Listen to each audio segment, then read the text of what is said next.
babe, those clothes don't fit anymore. And just because you can fit in something doesn't mean it fits. I go to the grocery store and I see a big old with nothing covering it. You have shorts that are 5 times smaller than what your real size is. Wear clothes that fit you this school year.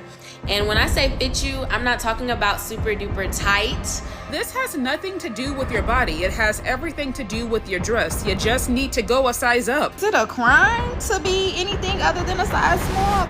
Lately, I've been noticing how tight everything looks. Not in a flattering, tailored kind of way, but in a barely hanging on, one wrong move and it's over kind of way. From dresses so tight you can literally see the belly button, to tops so snug that specific lady parts are fighting for their lives. Somehow we've made discomfort a style and decided that tight means trendy, squeezed means sculpted, and breathing optional. Today's video isn't a modesty conversation. Actually, we had that conversation last week, and it's definitely not about fashion sense, although one may argue. Instead, it's about the performance of looking good, even if it means wearing something your body never asked for. Welcome to the girl talk you didn't know you needed. Now, I'm not saying you have to subscribe. You're classy. I know you don't just give those away for free,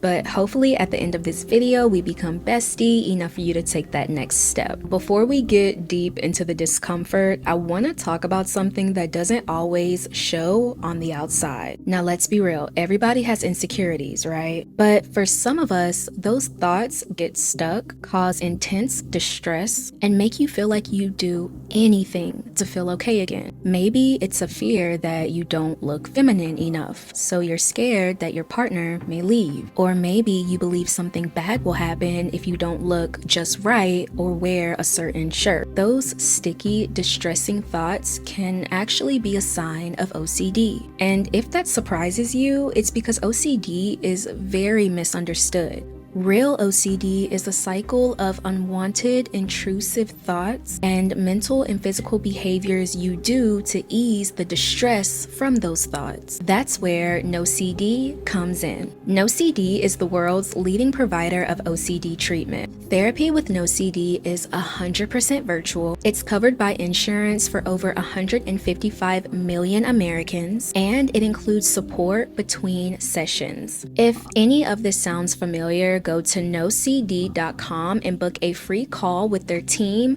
to learn more about how they can help. That's nocd.com. There was a time when clothing fit. And the fit wasn't just hugging the waist or snatching the body. It was a fit that showed, this is my size and I can move in it. Shopping for your wardrobe is lots of fun, but keep in mind some basic rules. Dress for the occasion. Dress for your figure. A woman must be important within herself, and nothing she wears should ever dominate her, but should enhance her natural qualities. The goal was function. Could you sit down comfortably? Could you walk without needing to adjust every 5 minutes? Could you eat a meal without undoing the top button of your jeans under the table? Women used to get their actual size. They got measured. They went and got things tailored. They knew how a garment was supposed to sit on the body. She had on a nice tailored suit, but in the most important places it was a misfit. And no suit shows off to advantage unless the fit is right. Back in the day, if you would have grabbed the wrong size of clothing at the store, you just go back and exchange it for the one that actually fit. If a button popped off, it was because the threads were weak, not because the clothes were holding you hostage. Let's say we do look back at the women who wore tighter clothes back in the day. More tighter. Wait a minute, I'll hold on to the post. Now, pull! The outfits were pulled out for specific reasons, one of them being Hollywood. My friends, we are indeed very happy to present last year's contest winner, Miss Sherry North.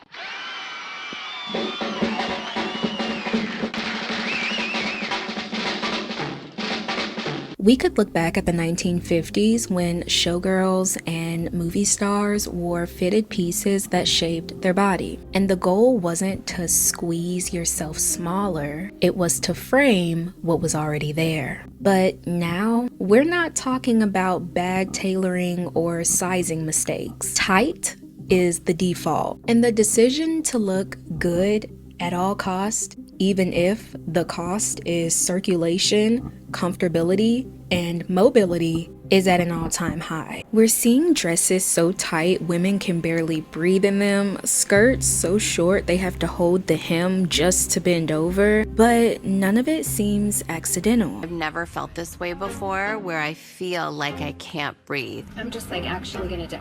But I have to pee, I can't breathe, I can't get this off.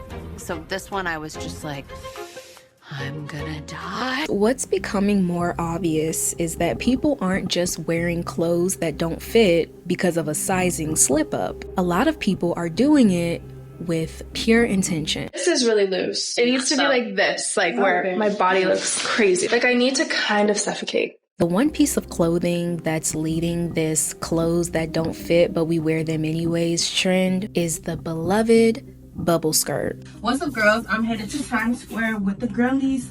Outfit check. I have on this skirt from Addicted, top from Fashion Nova. Now, if you've watched any of my past videos, you know that bubble skirts hold a very near and dear spot in the Hall of Fashion Crimes, because the way people are wearing them now, it's becoming less about fashion and more about how short people can get away with it. The bottom barely covers anything, okay? You think that the cheeks were just part of the accessory. Y'all getting on the girls because they wearing the bubble skirts and their butt is out. I'm gonna tell you right now, that's the point. Like you've never been a 20-something-year-old girl who just wants to show a little cheek? Y'all scared of a little cheek? And it's clear that instead of that skirt being seen as flattering, it's just being seen as not fitting. Literally. Because let's be real, if the skirt was just one size up on some of these women, it would probably be fine. My best tip when it comes to wearing a bubble skirt, number one, is get your size, sis. You do not need to size down in them bubble skirts, okay? Now, I am gonna show clips of women who actually look like they got their true size, just to show us all that it's possible.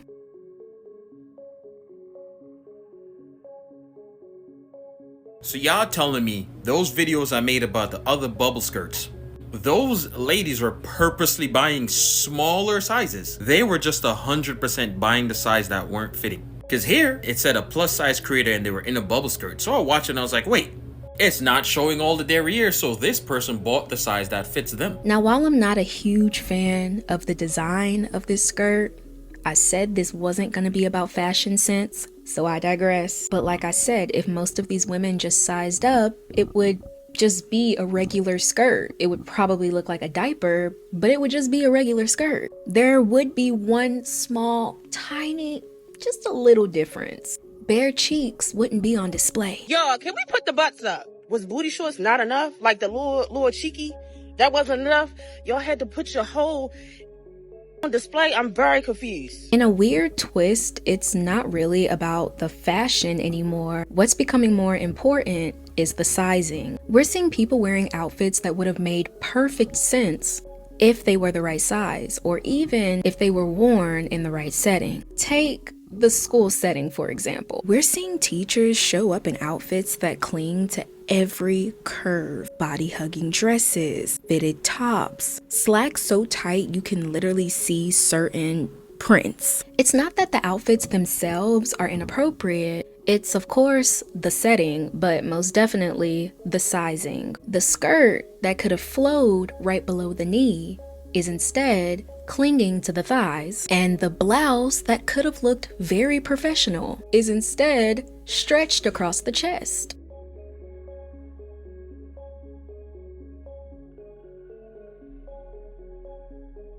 wear clothes that fit you this school year. And when I say fit you, I'm not talking about super duper tight. Make sure your shirts are long enough. Y'all shouldn't be coming in here in these crop tops. Y'all should not look like y'all are ready to go to the club when y'all come in here and teach. Now, we're not going to dive too deep into that topic because I already made a whole video on how teachers and students are dressing in school nowadays, and that is a huge culture shock you're not going to want to miss. I'll link it down below. But sometimes it's not even about where you're going or what's appropriate. It's about reshaping the body into something it was never supposed to be. Now hear me out. As a woman, and I'm pretty sure a lot of other women can agree, we enjoy a good piece of shapewear, okay? It smooths you out. It keeps certain areas looking nice and tight. There's nothing wrong with that. But nowadays, we're seeing a lot of women wearing tops and dresses that are entirely too small. Not because they don't know their size, but because they want the clothes to lift their chest or cinch in their waist 6 inches smaller. This is the dress Do the Rasputin? that everyone hated on me for. They said these lines right here because my thigh is too big. But this is an extra small. Look, I can dance. I'm sorry, but just looking at this video, I'm literally clutching my chest because, ouch. That looks so painful. Oh my god. It's like we're treating clothes as a form of body manipulation. And what makes it even more toxic and unsettling is that most of these women, they're fine as they are, but the shapewear and the clothing keep squeezing them smaller and smaller until the proportions stop looking real, their bodies stop looking natural, and they start looking uncanny. A faja will not take your 38-inch waist to a 27. Fajas do not change the anatomy of your body. They do not make you skinnier. They do not give you a curve or a waist. That is not what they do. I say this to say, don't let these TikTok shop people fool you into spending $20 on something that literally will not help you. Just get the lipo. And look, like I said, I love shapewear. If I can breathe after eating at the Cheesecake Factory, I'm good. But there's a difference between enhancing your shape and fighting your body every time you get dressed. The problem is that shapewear exists to solve a problem that smaller is better, in my opinion. Something that is this hard to get on, like it is a full workout to get it on, is too tight. Every woman wants to feel beautiful in what she's wearing, and also I'm not judging any of the women that we're using as examples today. I forgot to say that in the beginning, but we have to realize that there can be a difference between sculpted and squeezed. I just want my girls to breathe. Is that so much to ask? Yo, every female does not wear a size small in clothing, and y'all know that. Just because it stretches over your big ass do not mean that you wear a size small. Is it a crime to be anything other than a size small? Like, instead of adjusting the pieces, maybe tailoring them to fit you better, or just getting rid of the small clothes that don't fit you at all, the girls are squeezing themselves into whatever's trending. This hurts. Okay, you're in. I'm sorry, it ain't gonna happen. There's just no way. Separate Next time, let's go size up. Really? Yeah, like for real. It's not. It's too tight. It's gonna rip, honey. No, it's not. Let me suck it. Okay, ready? So we're seeing outfits where the skirt is constantly riding up, the top is cutting into the chest, and the jeans are leaving marks by the end of the day. And it's all brushed off as fashion. At this point, it feels like it's not about personal preference anymore, it's about chasing an aesthetic. Maybe trying to look like the girl on the Pinterest board, even if your body is different. Okay, ladies, we need to really start normalizing wearing clothes that fit your body type. Don't get me wrong, like I feel like skirts are cute, but knowing someone of my size and stature, I'm not gonna wear a skirt that's gonna have my hanging. I think as women, we can become so emotionally tied to the size tag that's in a piece of clothing. A dress zipping up and a dress fitting are two different things. And I think we can become so tied to the meaning of the size of the garment we are wearing that we won't buy a size up, even if the size up will fit better. And a lot of people will say, just wear whatever makes you feel good. But they don't realize that for a lot of women, feeling good means looking smaller. Not being comfortable, just looking smaller. And it's toxic. And I'm tired of it. And that's the quiet part that not a lot of people want to say out loud, but here I am. Now, I'm gonna hold your hand when I say this. You can still be beautiful and wear pants that zip up without you having to hold your breath. And honestly, I'm saying this to myself too, because we've all felt that pressure to have to shrink ourselves just to make an outfit work. But I'm telling you, you can embrace your body without having to shove it into an outfit just because it's trending. Let me know in the comments down below, have you ever worn an outfit that's felt like torture just because it was cute? And do you feel like fashion is about fitting in, literally, even if you can't breathe by the end of the night? Thank you for tuning into the Girl Talk you didn't know you needed. Don't forget to like, comment, share, subscribe, whatever classy people like you do before heading to the next video. And I will see y'all in my next. Bye. Now, I'm gonna hold your hand when I say this, okay? You can still be beautiful and not wear pants. Now, I'm gonna hold your hand when I say this. You can still be beautiful and not have to wear pants. You can still